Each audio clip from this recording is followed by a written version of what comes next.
BJP MP Etela Rajender అనూహ్యంగా BRS పాట పాడుతున్నారు. కేసీఆర్కు మద్దతుగా మాట్లాడుతున్నారు.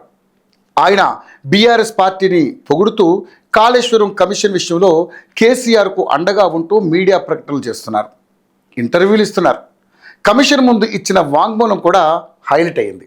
ఇప్పుడు ఆయన బీఆర్ఎస్ నాయకుడిగానే కనిపిస్తున్నాడు.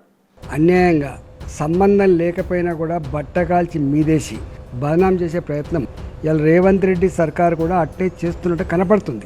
బీజేపీ తెలంగాణ అధ్యక్ష పోటీకి పోటీ పడుతూ ఇలాంటి రాజకీయం ఎందుకు చేస్తున్నారన్నది హాట్ టాపిక్గా మారుతుంది.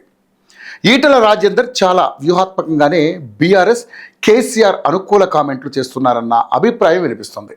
బీజేపీని బీఆర్ఎస్లో విలీనం చేసే ప్రక్రియ సాఫీగా సాగాలంటే దాన్ని అంగీకరించే నాయకుడు ఉండాలి. బండి సంజయ్ బీఆర్ఎస్ నీడను కూడా సహించేలా లేరు. కల్వకుంట్ల ఆర్ట్స్ క్రియేషన్ ఆధ్వర్యంలో చార్ పత్తా ఆట నడుస్తుంది. హరీష్ రావు గారు, కవిత గారు, కేటీఆర్ గారు, సంతోష్ రావు గారు చార్ పత్తా ఆట నడుస్తున్నది. దీనిలో కేసీఆర్ గారు జోకర్ ప్రెస్ లో పెట్టారు. ఇక బీజేపీ నాయకులు కూడా బీఆర్ఎస్ విలీనాన్ని వ్యతిరేకిస్తున్నారు. కానీ తాను మాత్రం బీఆర్ఎస్ విలీనాన్ని స్వాగతిస్తానన్న సంకేతాలను హైకమాండ్కు ఈటలు పంపుతున్నారు. సాఫ్ట్గా విలీనం పూర్తవుతుందన్న భరోసాను ఆయన ఇస్తున్నట్లుగా భావిస్తున్నారు. ఈటల రాజేందర్ సీనియర్ నాయకుడు, ఎలాంటి రాజకీయాలు చేయాలో ఆయనకు తెలుసు. భారత రాష్ట్ర సమితిలో ఎంత ఘోరమైన పరిస్థితుల మధ్య తాను బయటకు రావాల్సి వచ్చిందో ఆయనకు తెలుసు. జాతీయ పార్టీలో ఇప్పుడు ఆయన పలుకుబడి ఉన్న నేత. కేసీఆర్ కన్నా బెటర్ పొజిషన్లో ఉన్నారు.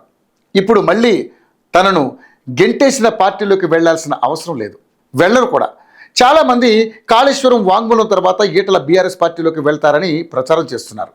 కానీ బీఆర్ఎస్ పార్టీనే బీజేపీలో కలిపే ప్రయత్నం చేస్తున్నారని ఊహించలేకపోతున్నారు. బీఆర్ఎస్ను బీజేపీలో విలీనం చేస్తారా లేదా అన్నది ఇంకా స్పష్టత లేదు. కానీ గతంలో చర్చలు జరిగాయని, నిర్ణయం తీసుకున్నారని కవిత చెబుతున్నారు. ఇది ఎప్పుడైనా జరగొచ్చన్న ఉద్దేశంతోనే కవిత సొంత కుంపటి పెట్టుకుంటున్నారు.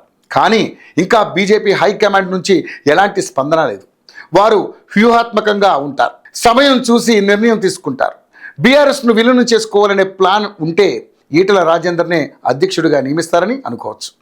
అలాంటి పరిస్థితుల్ని రాజేందర్ వ్యూహాత్మకంగా తెచ్చుకుంటున్నారు.